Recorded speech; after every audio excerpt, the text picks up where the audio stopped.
We read in this week's portion, Parshas Emor. V'yomer Hashem el Moshe. God spoke to Moshe, Emor el Kohanim b'nei Aaron. You should say to the Kohanim, who are the sons of Aaron, meaning only just the male progeny of Aaron, not the female, the women. V'marta aleim. You should say unto them, l'nefesh lo yitam ba'amov, that they are not permitted to contaminate to a human being. Ba'amov, only if it's within the community. Meaning that if there are others to attend to the burial needs of the person, then the Kohen is not permitted to contaminate himself to the dead. But if he comes upon the remains of a Jew in a location where no one else is able to attend to the burial needs of that person, since it's a question of human dignity, the human dignity is an overriding factor, and the Kohen is permitted to bury and compromise his status of priesthood of Kohuna. We're going to see that even the Kohen Gadol, the high priest, who is not permitted to contaminate even to the 7 closest relatives, to his parents, to his siblings, to his children, to his wife, if he comes upon the mes mitzvah, a Jew who's left unattended to his remains, the high priest buries that person. What about, in addition, being a Kohen Gadol, a high priest, he's a Nazir, he's a Nazirite. A Nazirite is not permitted to contaminate him to his closest relatives, because in this state he's at the highest level of kedusha, of sanctity. If he comes upon a mes mitzvah, a Jew who's unattended to, for the sake of human dignity, comes an overriding factor. So even it's compounded. He's a Kohen Gadol, high priest, and a Nazir, and a Nazirite. He compromises his kedusha, his holiness, and he buries that person. This is the value of what we call kovod hames. This is the human dignity of the deceased. But if he's ba'amov, but if he's within the community where others are there to attend to the burial needs of the person, then he's not permitted to contaminate himself, even an ordinary Kohen. Kim l'sheiro hakorav elov, however, to his wife, who's closest to him, li'imo la'oviv, to his mother, to his father, libno labito, to his son, to his daughter la'ochiv, and to his brother, ulachos ha'psula krova elov, his sister, who's the virgin, who's krova elov, who's close to him, who hasn't been married, he's permitted to contaminate, he's obligated to contaminate. However, the wife who he contaminates to has to be a woman who's permitted to him. The Kohen would marry a divorcee who's not permitted to. If he would marry a defiled woman who he's not permitted to that woman he's not permitted. But a permitted marriage, he's obligated to contaminate to that woman. So this is what we call the Kohen Hedjot, the ordinary Kohen. The ordinary Kohen, the common Kohen, is not permitted under normal circumstances to contaminate himself, but for these 7 relatives, he does contaminate himself. Now the question is, if the issue is that because of his kuna status, contamination is something which is unacceptable, so if that's the case, why do we make an exception for his 7 closest relatives? We allow him to be contaminated, and he's becoming disqualified. And until he has the paraduma, he has the sprinkle of the red heifer, he retains. Once he's contracted this contamination, he can't be relieved until he's undergone the ritual of the paraduma, the red heifer. And if we do permit it to him, so we should allow it on any time. Is it because he becomes disqualified? What about if a Kohen comes in contact with the carcass of a dead animal, a dead rodent? He becomes contaminated. He's not qualified to officiate, but yet he's permitted to contaminate himself. So we see the contamination is not the issue. Being disqualified to officiate because he's contaminated, we see he's permitted. He's not in violation if he becomes contaminated. If he touches a person who has a flow, who's contaminated, who contaminates, he's contaminated, he hasn't violated anything. He's not able to officiate. So is the issue because he's put himself in a situation that he's disqualified himself on a temporary basis, So what do we differentiate between whether the source of the contamination is the contamination of the dead or it's any other level of contamination? So evidently we see it is something innate in the contamination of the dead. So if it's the contamination of the dead, there's something innate in the quality of that contamination, that spiritual contamination. So if that's the case, why for his children and for his 7 closest relatives do we permit this? So evidently there's some other level of understanding why it is permitted, and yet it's not permitted for others, but yet he could disqualify himself by allowing himself to be contaminated when he comes in contact with other sources of contamination. So how do we put this in perspective to appreciate what exactly is the provision for the Kohen not to be permitted to contaminate himself to the dead? Right? Just simple understanding. So over here, there's a Sephorno commentator, one of the commentators, and he explains, Hatam shelu yitami ha-Kohen kim lekrovato. Why is the Kohen, this is the common Kohen, the ordinary Kohen, why is he not permitted to contaminate himself only to his relatives? Ki omnam ha-Kohen hu bal ba'amov lohovin lohoros. He's a person of status among Jews to understand and to disseminate and to teach and to guide and to mentor. Ki sifsei, cites a verse in Malachi, Ki sifsei Kohen yishmru das v'sora yivakshu mipiu. The lips of the Kohen are the keepers of the faith, of the religion, and therefore Torah should be sought from his mouth. V'roi lishko zeh linog b'nesius. A person of this person should conduct himself in an elevated context. Ki hech nishtam mili. For a person, for his words to be valued and effective, he cannot compromise his status, because his essence and his value is to be a disseminator, to be influenced, to be a role model, that people should be receptive to his teachings. And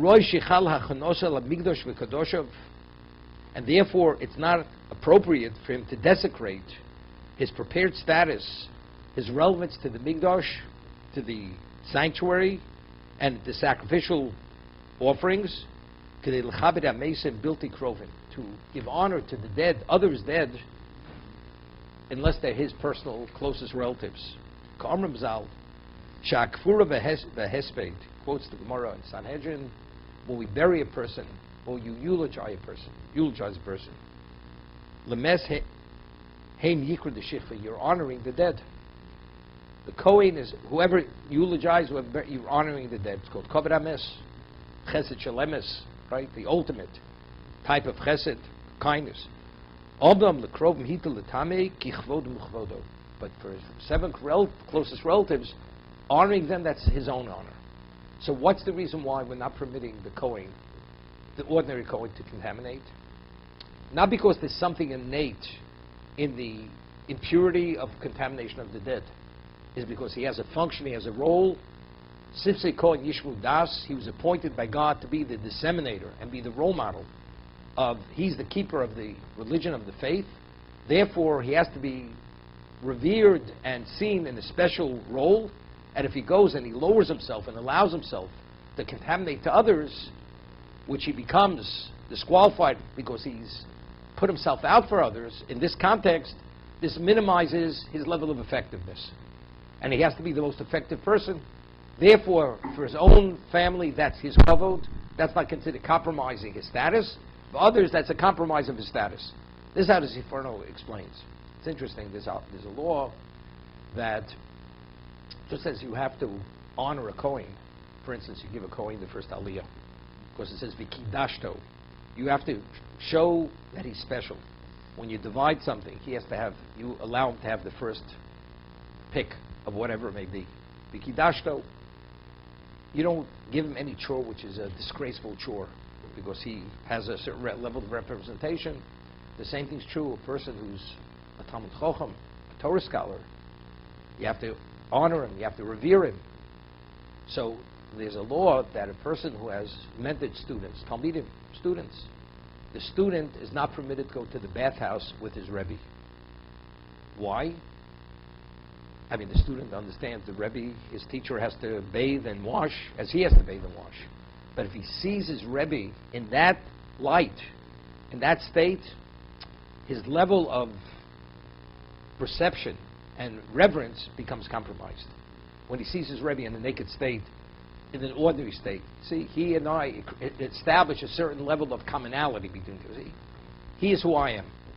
See, he has more knowledge than I. He's not supposed to be present when the Rebbe takes a haircut. Because again, it's a menial amenity, and to see him being involved in something menial, as he's involved in something menial, to be groomed, it minimizes the perception of the student to the teacher. And if the teacher is minimized, he becomes a less effective teacher. And the key is that the Rebbe has to be the most effective. If he's minimized, he becomes less effective. The Rambam writes, a Rebbe, it's also based on the Gemara, the Talmud, that a Rebbe should not eat with people.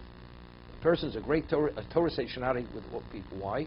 Because if they see him eating, they eat together, they see him identical to them. And again, he becomes, we're eating not where he's set aside, but you sit at the same hamburger stand and you eat hamburgers together with the Rebbe. It's not appropriate, even though there's nothing wrong with eating hamburgers, as long as they're kosher, right? There's nothing wrong with it. But if the student or the masses see the teacher as they see themselves, this minimizes the status and the perception, and the leader becomes a less effective leader. And the key to lead, even though he has the capability to lead, he has to lead. But if he becomes ineffective, he's no longer a leader. This is the reason. A Rebbe is not supposed to joke, act with levity with his students. You know, as they say, he's one of the boys. Because again, there's nothing wrong with saying a light word, but if it's with us up to a point, within a certain context. But if it's beyond that context, again, it's a compromise of his status. Identically, especially for the Kohen to contract a level of contamination, which could only be removed with the Parah Aduma, with the red heifer, to make that level of compromise that he is, if it's not his seven closest relatives, he becomes a less effective person, representation of what the religion's about. And his influence is lessened. Therefore, because the Torah designated him as the person to be the keeper of the religion of the faith, as we had, that if a person is a Metzorah, a person is a leper. So the Torah says, the Kohen pronounces him whether he's contaminated or he's healed or he's pure. And then it says if word gets back to the Kohen that the leprous lesion healed, the Kohen goes outside of the camp to examine it. And what does he do? And it says Boded Yeshev. He sits in solitude, in solitary equivalent of confinement. And what does he do there? So the Sefarno explained, why did leprosy come? It didn't come because he did too many mitzvahs, right? Leprosy comes because he spoke Lashon Hara. He spoke ill of others.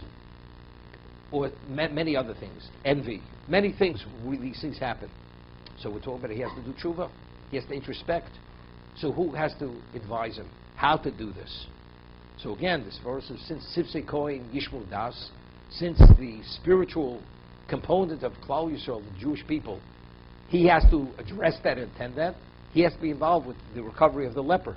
So he goes and he advises him exactly how he has to do tshuva, how he repents, how he has to pray for himself. And he says, I will pray for you also, that Hashem should forgive you, that you should be able to recover from your leprous, contaminated state, to be able to return back into the camp. And what is the contamination of leprosy?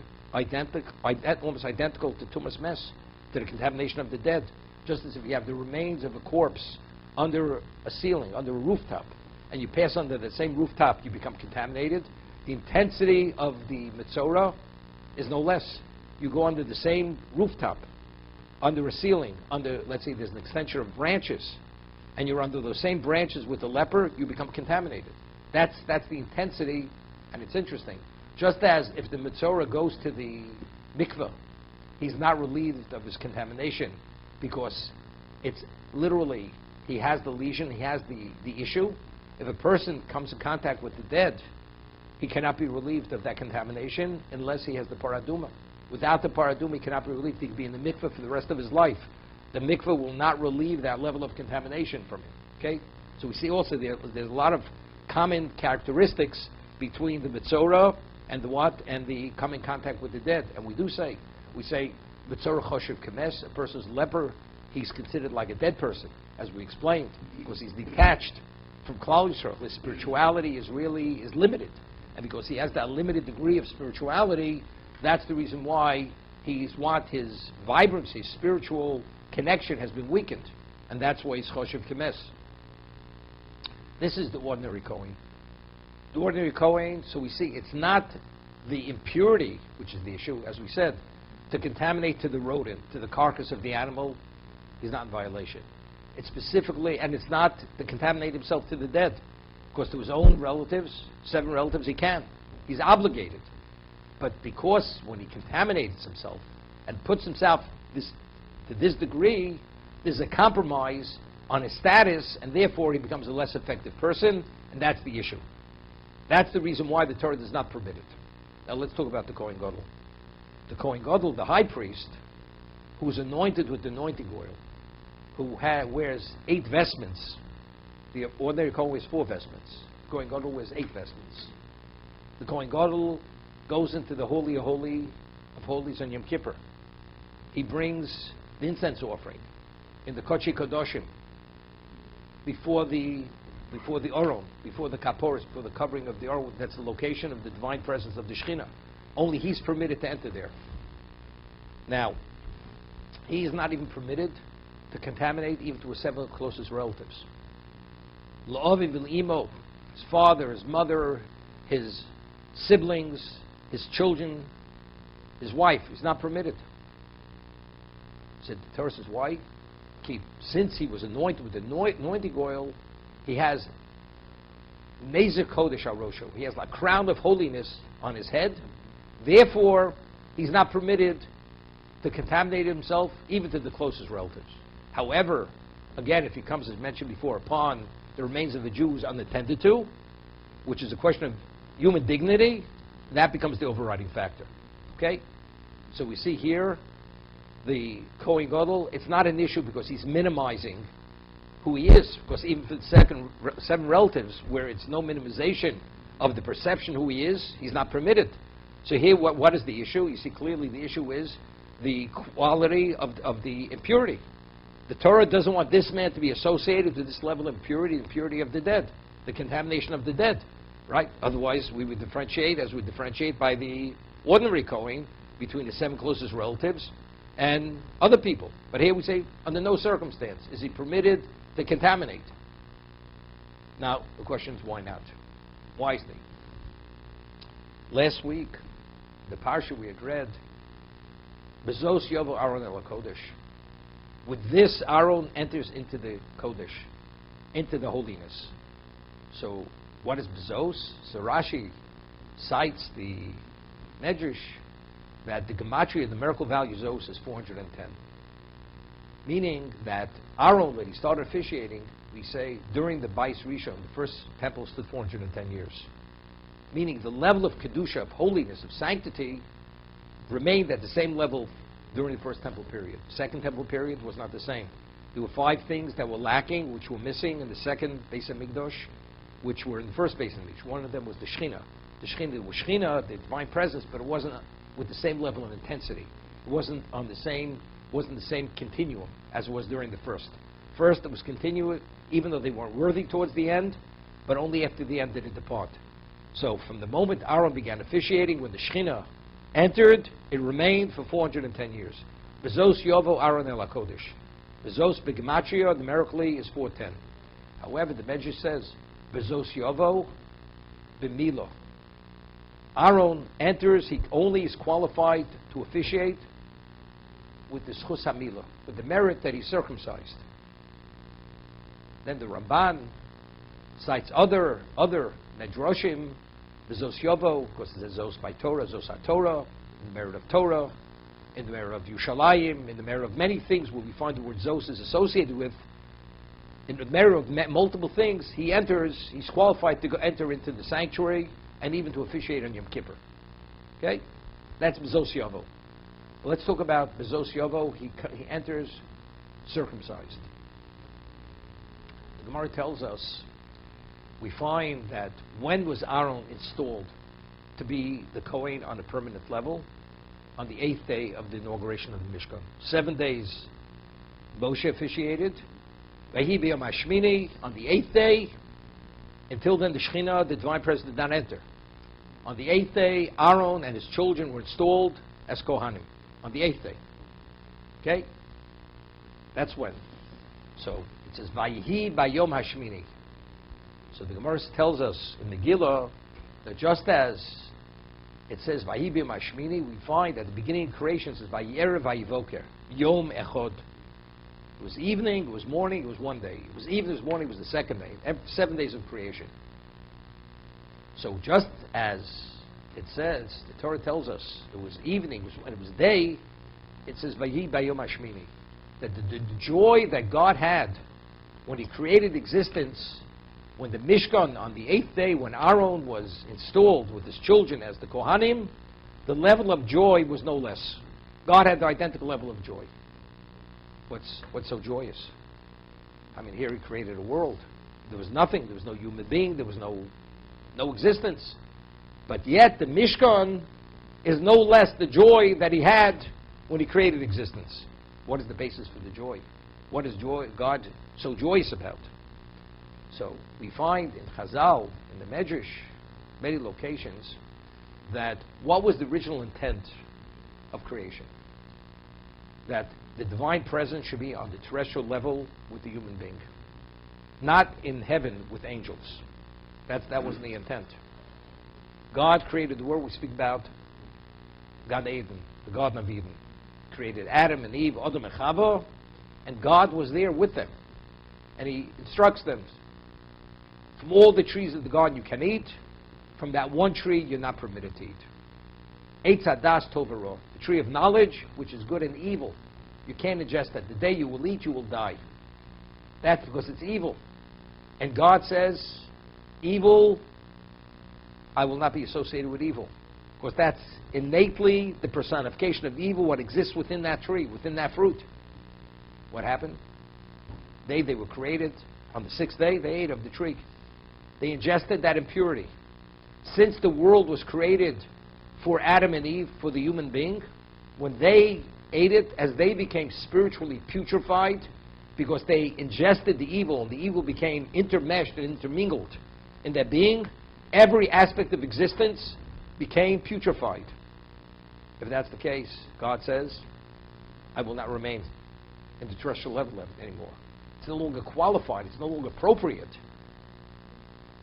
Lo yigorcho ra. God it's within God's proximity. There's no evil.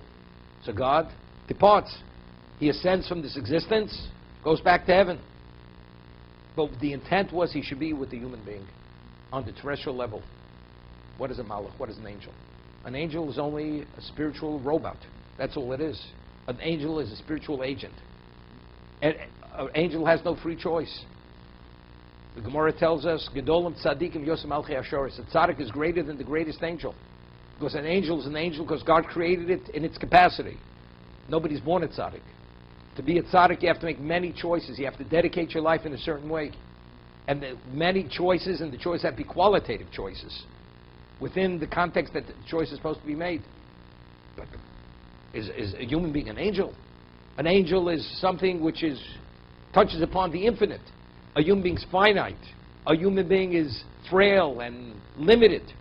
But that's not what it's about. The angel is what it is because God created it to be that, in that dimension. A human being, in terms of the spiritual component, He created His own spiritual component. That He expanded it and He advanced it, that's His input. That's the free choice of the human being. That's why He's a tzaddik. So the tzaddik's input and accomplishment is greater than the greatest angel. That's why God says, where am I supposed to be? Who do I want to be associated with? With the human being on the terrestrial level. Not the angel. The angel is what? It's like, you create a bunch of toy soldiers and you're surrounded with toy soldiers. Lahavdil. It's much more than that, of course. Chas v'sholom. An angel. But what a human being is, a human being was endowed with free choice, with bechira. That's the Tzelem Elokim. The Tzelem Elokim is just as God makes choices as He chooses to do, identically the human being has that profile, that ability. He makes choices as God makes choices. And God allows him to make the choice. Allows him. So, therefore, by the aid of the tree of knowledge, the world was no longer God's location. God departs. When is the first time he's returning? Make for me a sanctuary, so I should dwell in your midst. This is the first time God's coming back into existence, to be on the terrestrial level. This is the initial intent of creation. That's what it is. So if this is the initial intent, the joy now is no less than the original creation. It's even more so. Why? Originally, God knew they would fail. How long did it last? It lasted, what, a few moments, relatively speaking. Here it lasted 410 years. God was on the terrestrial level, in the Mishkan. Now it's interesting. We had said the 39 creative activities that you're not permitted to on Shabbos, what we call the Lamates Melochos. Where's it derived from? Because the Torah juxtaposes the prohibition of violating Shabbos to the building of the Mishkan. What is the value of the juxtaposition? So the Gemara says that all the creative activity that was needed to build the Mishkan, that's the creative activity that you're not permitted to do on Shabbos. The question is, well, what relevance does one have to another? Because why don't we violate the Shabbos to remember that God was a creator? As God created the world in 6 days, was created for 6 days, and he refrained from creative creation on the seventh day, we, being his people, a testament to the world that God is the creator. We're creative, we're permitted to be creative in the physical sense for 6 days. On the seventh day, we have to refrain from being creative. That's what we have to do in the physical sense. But why? So we showed from Psukim and from Medrash that the Mishkan was a microcosm of existence. That everything that was done at the time of creation, there is a representation in the Mishkan. For instance, the Medrash says, God said on the third day of creation, Yikova Amayim, let the water gather and let the dry land be seen. Where do we find gathering of water in the Mishkan? We have the laver, the kior. Their water is gathered in one location. We had tapestries. It says, Note Shemaim Kayuriya, a verse in Tehillim. God spread heavens like a urea, like a tapestry. There were urios, there were tapestries in the Mishkan. And it shows continuously that what the commonality, the corresponding fact in the Mishkan to creation. So the Mishkan in the physical sense is a representation of whatever creation was in the spiritual sense. When God said, let it be, on the first, second, every one of the days of creation. So therefore, it's terrific. So what we're saying now, the Mishkan is existence. The Mishkan, for the first time, it's a recreation of creation. The Mishkan is the world with the galaxies and everything included. This is the Mishkan. And what was the intent? And this Mishkan is pure. The original location was putrefied. God is entering into what now? Into a pure location. Pure. The Shekhinah. And this is the original intent of creation. As he went into a world pre-sin, before Adam ate of the tree of knowledge, which was the intent, God is re-entering for the first time into a pure location. Because this location is the equivalent of the original creation. That's what God is doing now, when he's come back. And we said even more.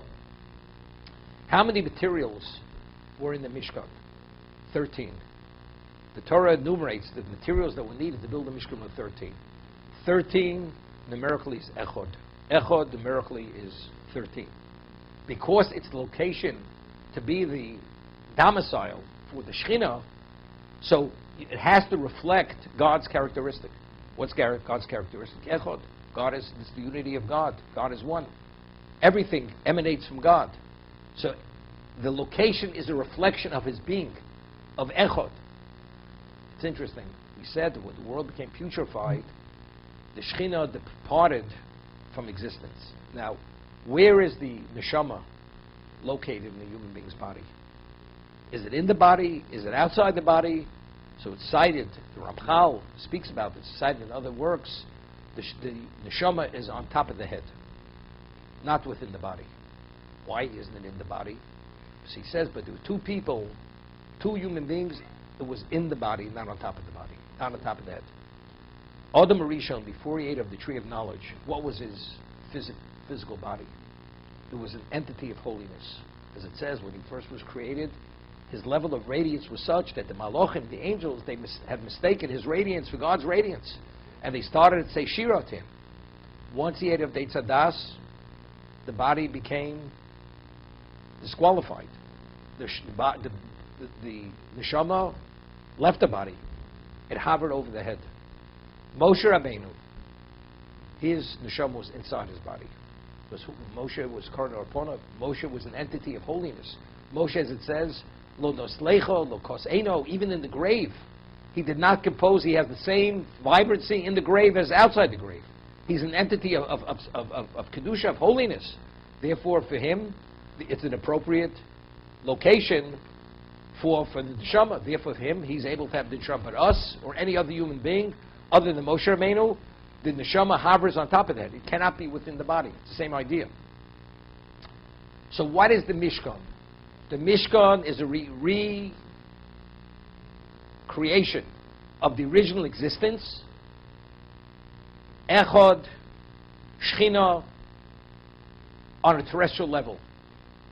The materials, the makeup, the profile, everything, it's a recreation of existence, and the Divine Presence is coming back to the terrestrial level. Okay? Now, who's the Kohen Gadol? We mentioned, name of the Zohar, that Adam, when he was created without a foreskin. The foreskin is a covering. What is always a covering? Lack of clarity. When a person becomes conflicted, what happens? Because of our conflicts, things become a little hazy, colored. We lose our objectivity when we have conflicts of interest. When Adam ate of the tree of knowledge and he ingested that evil, like God forbid a person takes some kind of foreign substance in his body, the moment he starts craving for that, his level, he's totally subject to that craving. That's what happens. That's the covering. The covering, the foreskin, Adam was created without a foreskin. When he ate of the Eitz Hadas, the evil expressed itself in the foreskin. That's what happened. It's covered. Things are not clear any longer. HaKadosh Baruch Hu gave us, additionally, Avram Avinu, the mitzvah of Milah, circumcision. Although we're still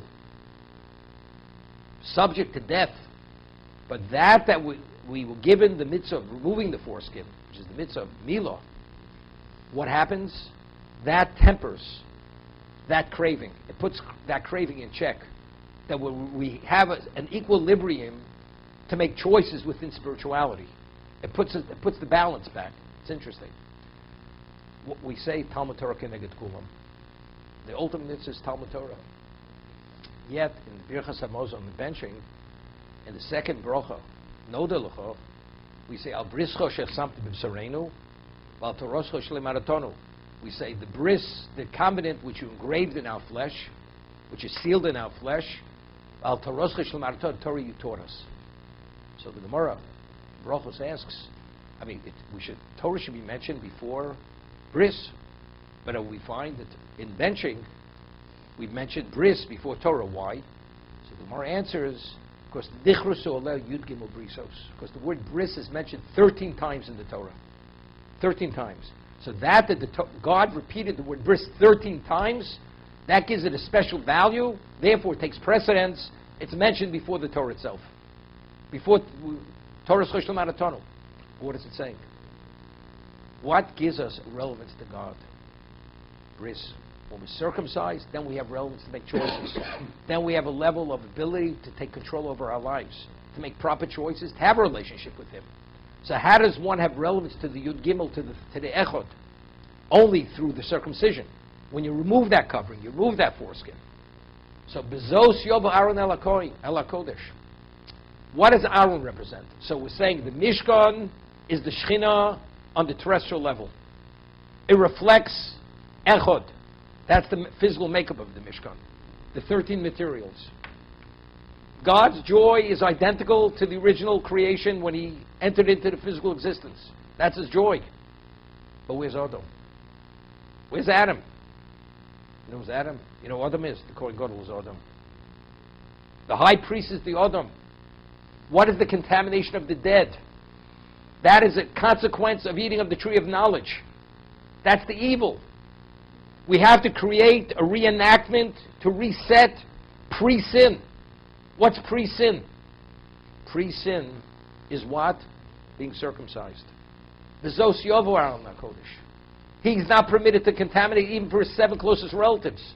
Because for him, what does the contamination of the dead, what does it represent? It represents post-sin. But here we're creating a setting which is pre-sin. Pre-sin. The Kohen Gadol under no circumstance. He is the Adam. He personifies the original Adam. God's original perfect creation. And therefore he, on Yom Kippur, when he has to atone for Klal Yisrael, he even goes into the Holy of Holies, which no one else is permitted to go there. This is the location of the Shekhinah. Just as Adam, originally Adam, had a direct relationship with the divine presence on the terrestrial level, he has that relationship. It's interesting. Initially, if I would have, or you would have chosen to be, who would be the high priest? Moshe Rabbeinu. Moshe Rabbeinu was the most perfect person. He should have been the Kohen Gadol. So, or the Kohen, and he would have been the Kohen Gadol, the high priest. So why wasn't he?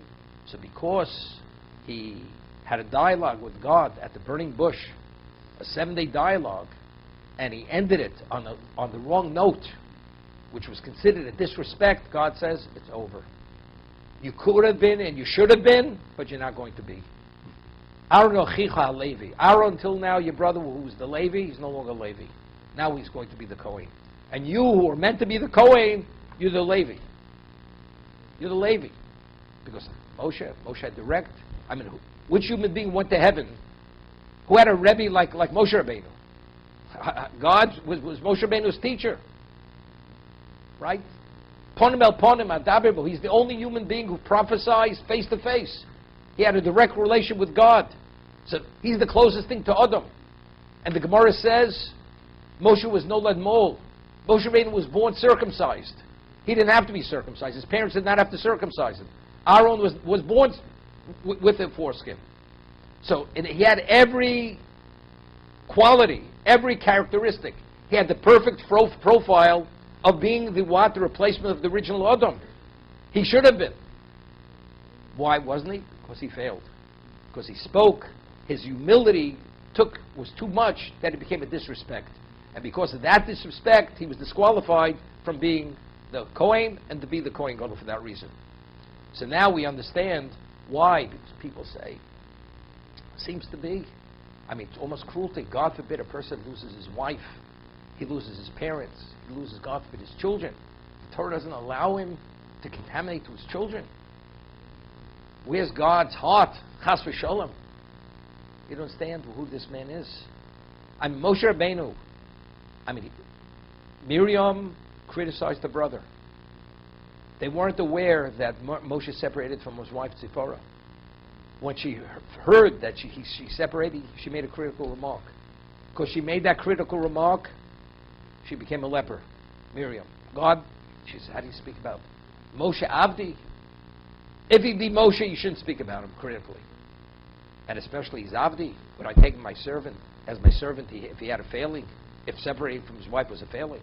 Well, why did Moshe Rabbeinu separate from his wife? Because Moshe was the only human being who prophesied in a wake state.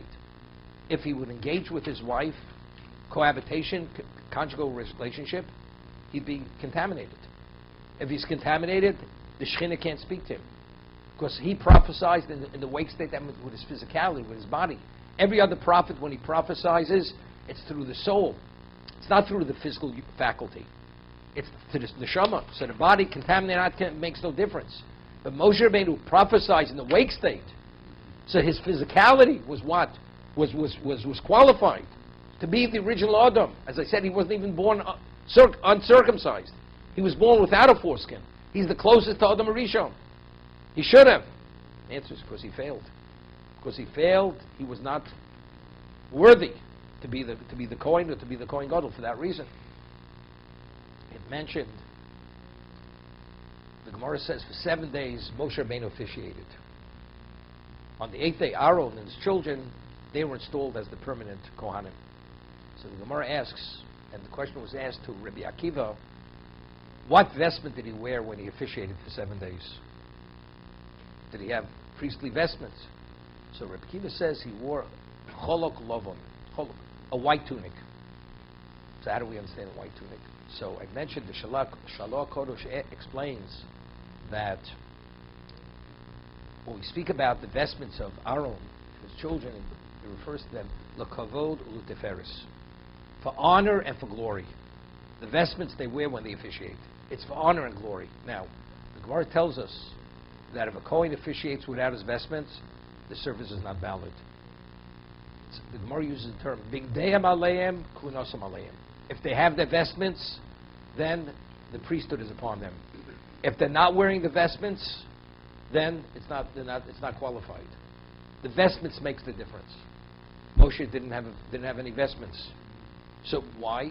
So he explains the original vestment of the human being was his body. The body of the human being is the vestment. Adam Arishon, if he wouldn't have eaten of the tree of knowledge, that vestment wouldn't have been soiled. That vestment would have been, originally he was naked. He needed no clothing. That vestment was a holy vestment. He putrefied it when he ate of the tree of knowledge. It had to be covered.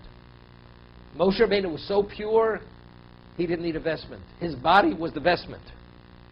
He could officiate without priestly vestments. Therefore, it says he just needed it to cover his nakedness. But in terms of his essence, his body was an entity of holiness. That was the vestment. Aaron and Bonov, as great as they were, Aaron, but actually, he wasn't Moshe Rabbeinu. Therefore, his body wasn't the proper vestment.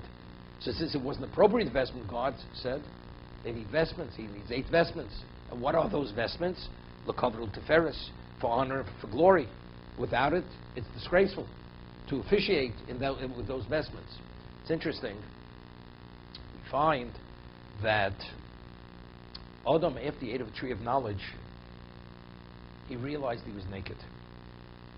Realized he was naked, and he hid. So all of a sudden he hears God coming through the garden, the story.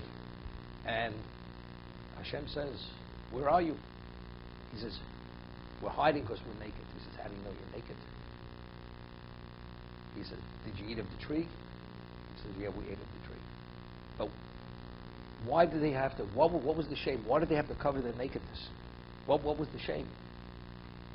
The answer is, when they ate of that tree of knowledge, that vestment, which was the body, was compromised.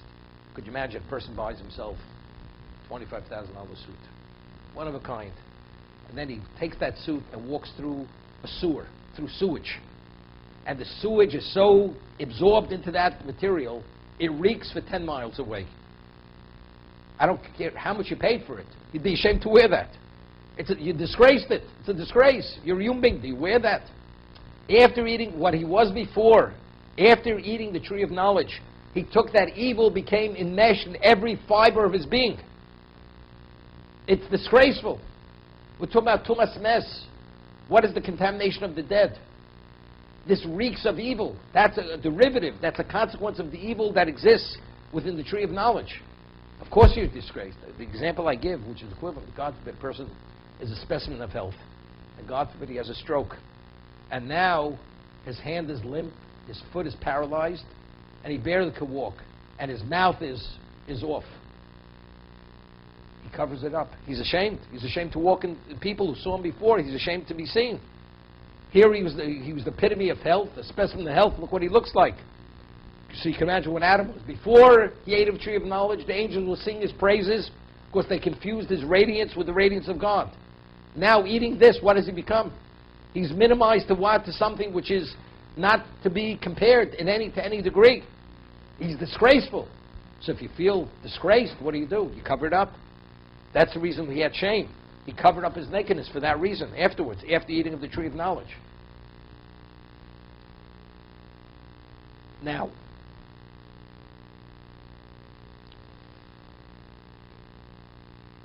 Atem Kriyim Adam, right? Adam originally was called Adam. He was disqualified. He was disenfranchised. After eating of tree of knowledge, he was disenfranchised. Because we are the descendants of Avraham, Yitzchak, and Yaakov, the patriarchs, and we were taken as a Klal Yisrael at Sinai, we became the Adam. So I mentioned in the name of the Malbim, why was Adam called Adam? Because he was created from the earth. Adama. Adam, it comes from the word Adama. Adama means earth. So we ask the question, the animal was created on the sixth day, was also created from the earth. But the animal is not called Adam. The animal is called Behema. If the reason why the human being is called Adam is because he was created from the earth, so the animal that was created and the undomesticated animal which was created from the earth should also be called Adam. But it's not called Adam. Why? So he goes to explain what is the connotation of Adama. Adama means earth. You have virgin soil, which is filled with nutrients. If you cultivate it and you plant it right, all life grows out of there. So we talk about Adama represents potential. You leave it fallow, the earth fallow, it's nothing. You cultivate it, you plant it, and you water it, all life comes out of the earth. What is a human being? A human being is potential. He does nothing, just a waste. But if you go and you engage it, and he applies himself, his ability, what he's able to become, something which is phenomenal. So the characteristic of Adam and Adama are identical. Same characteristic. We talk about unlimited growth, unlimited potential. As the earth has unlimited potential, the human being has unlimited potential. Adam, after eating of the tree of knowledge, he forfeited that potential. Because he intermingled into his being this evil. It's like, God forbid, a person goes, had phenomenal potential, then he becomes a paraplegic. God forbid. So what is it? Many things he could have done, and it even affected his mind, because the spinal injury affected his brain. What is he? He looks like a human being, but he's non-functional. After ingesting that evil, Adam became non-functional, relative to what he was originally. He's no longer called Adam. Because what the Avos HaKadoshim, the holy patriarchs, what they did, they brought God into existence. They disseminated monotheism, and they sacrificed to God, so on and so forth. They recreated that characteristic within themselves, that they regained that potential. We, being their descendants, we're Adam. So what is the classification of the Jew? The classification of the Jew is Adam. Atem kriyim Adam, hem lo kriyim Adam. That's what we are. We're Adam. They're not Adam. Okay? So now,